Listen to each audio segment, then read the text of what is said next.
What's up, everybody? It's your YouTube movie review champion, Adam Howard here, and today I will be reviewing Jurassic World: Fallen Kingdom. Now, this is the sequel to the, this is a sequel to the 2015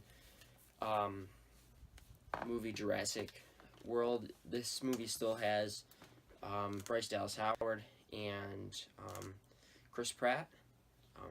Those are really the and I'm not gonna spoil that character.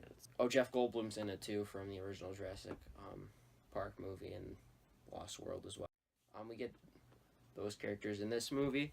I feel offers a lot more than Jurassic World did. Again, I will compare this the way I said Jurassic World is to Jurassic Park is Force Awakens is to A New Hope.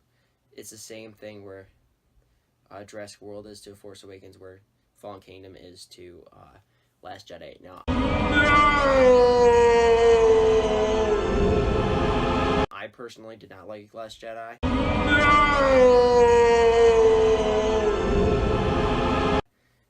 That's my own opinion, being a Star Wars fan and how I see Star Wars. I didn't enjoy, but the same thing can go for this movie and Jurassic Park fans.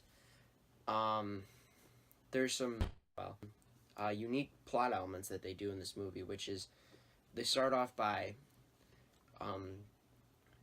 going back to Isla Nublar to save a certain number of species in order to make it so the dinosaurs don't go extinct. So we get Owen Grady recruited back because to help save Blue from the island, but then they go back to the island and stuff starts going south. We see the volcano erupting, and they go back to the mainland where the person who hired them to help move the dinosaurs, stuff starts going south with that, and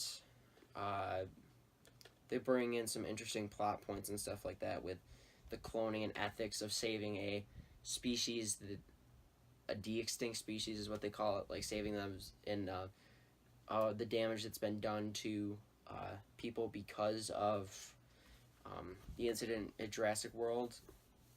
And we do get to see the park somewhat, and we see that it's fallen into disarray, but the animals are still there for the most part. There's some This movie also is very beautifully shot.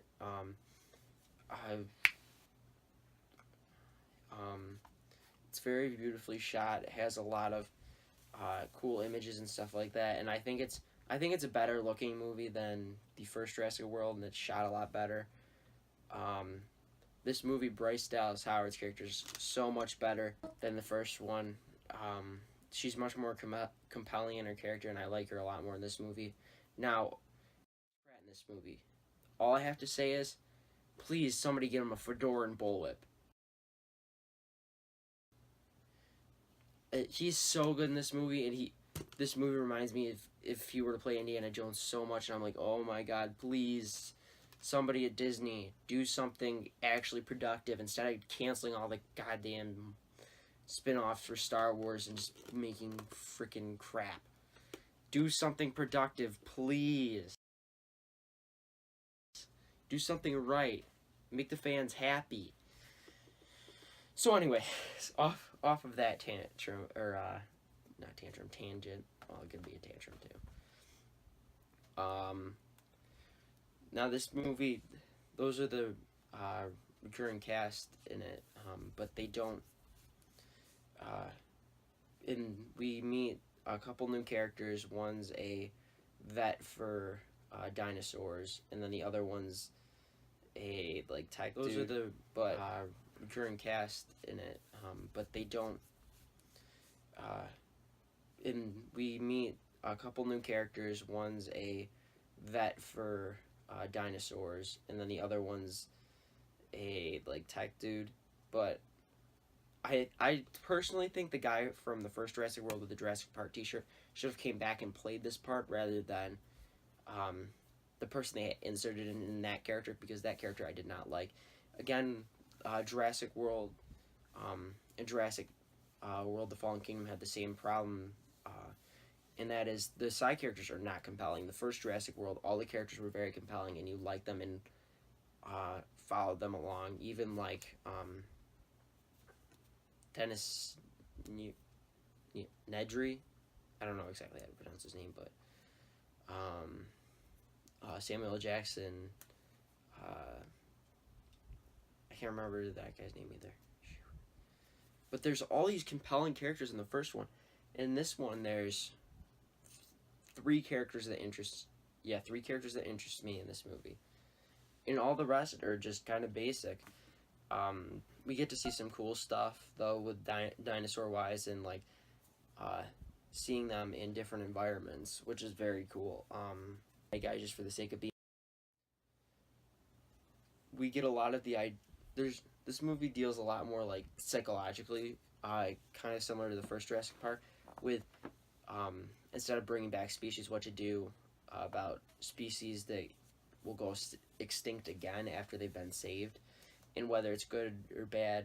And we see Jeff Goldblum arguing that they should be allowed to, or they should have them die off because man does not deserve to have this much power, and he will just destroy the world with it.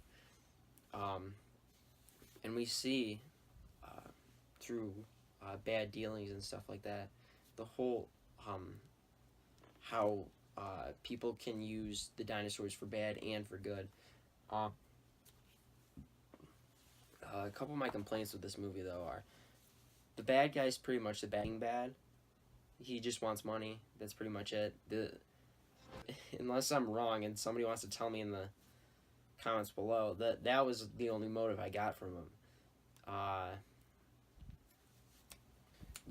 Also another one of my complaints is this certain parts of this are very derivative from the first Jurassic World, which was derivative from Jurassic Park, and we see more, and we kind of get that, but one thing that's cool is the way that it's done enough so where you're like, oh, that kind of makes sense, as opposed to the first one, or the first Jurassic World, where you're like, why exactly is that happening, but whatever.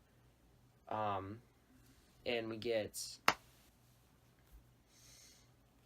to see Blue being trained by Owen Grady in this movie, which is cool, in like flashbacks and stuff like that.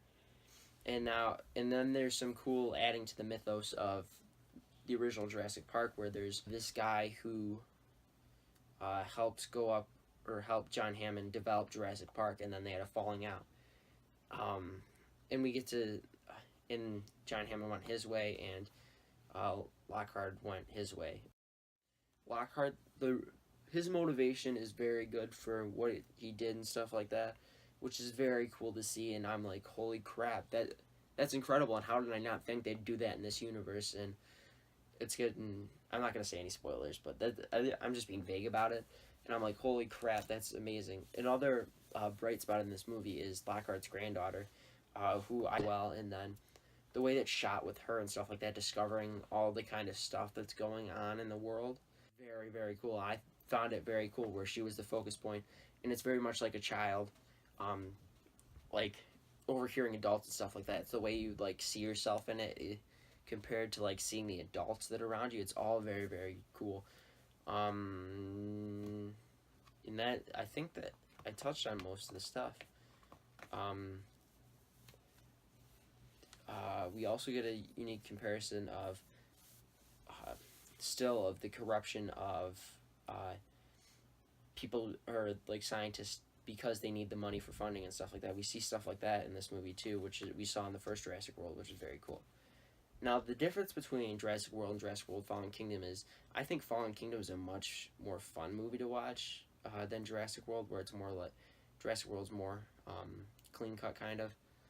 Oh, I just remembered another one of my critiques for this movie, which is, there's a lot of cartoonish humor in it. There's, like, slime humor and stuff like that, and I'm like, oh, why? You did it once, I gave, like, a pity chuckle. Then you did it over and over again, and I'm just like, why? And then also too, some of the dinosaurs, like with the T-Rex that fights the Indominus Rex at the end of the first Jurassic World, in this movie we see that T-Rex and it has scars on it from like the end of the movie where you see it like cut and bleeding out of those, and I think that's such a cool um, continuity thing. Like this just little and minute, but like for me as a film fan and like continuity person, where I'm like everything has to be precise. It's very very cool.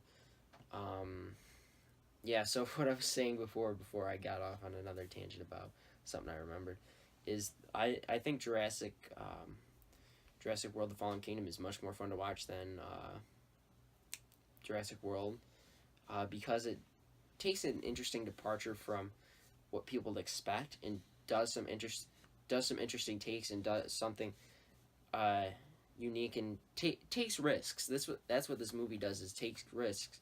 The only problem is with it is the risk being taken or in order to help lead down the way to get to a sequel. Now, once you see the movie, you'll know what I'm talking about.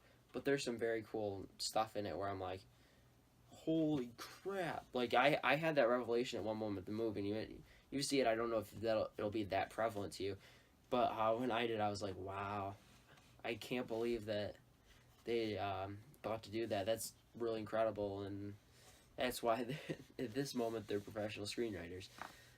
But anyways, Jurassic World: The Fallen Kingdom I really enjoyed, and I recommend you check it out. It's a really fun like summer movie, and I'll give it a B.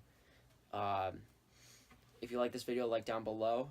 Follow me on Instagram and Twitter at AKHVids, and until next time, it's been my pleasure to serve you.